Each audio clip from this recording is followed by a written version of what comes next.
முதல்வரோட வண்டி பேர் என்ன? நீங்க சொல்லுங்க, எனக்கு தெரியாது. தெரியாதா? அதுக்கு பேரு டிஃபெண்டர். வண்டி விலை 8.5 கோடி ரூபான்னு சொல்றாங்க. சரி. துணை முதல்வரோட வண்டி பேர் என்ன? தெரியாது. அவர் வச்சுட்டு இருக்கிற வண்டி கலெக்ஷன் எல்லாமே ஒரு 2 கோடி 3 கோடிக்கு மேலன்னு சொல்றாங்க. ஜெயலலிதா அம்மையோட வீடு எங்க இருந்துச்சு? போயஸ் கார்டன். அவங்க ரெஸ்ட் எடுக்கிற தோட்டம் எங்க இருந்துச்சு?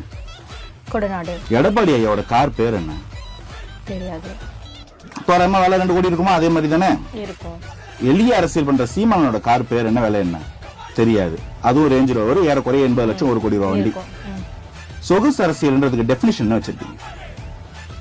சொகுசு அரசியல் ஒரு வார்த்தையை ஈஸியா குத்திக்கிட்டே இருந்தீங்கல்ல, சொகுசு அரசியலுக்கு எனக்கு விளக்க சொல். போயஸ் கார்டன்ல வீடு, கொடநாட்டுல எஸ்டேட், ஆழ்வார்பேட்டையில செனட் ஆஃப் ரோட்ல வீடு. சரி, விஜய் சார் என்ன கார் வச்சிருக்காரு? சொந்த காசுல சம்பாதிச்ச காசு, உழைச்சு சம்பாதிச்ச காசு.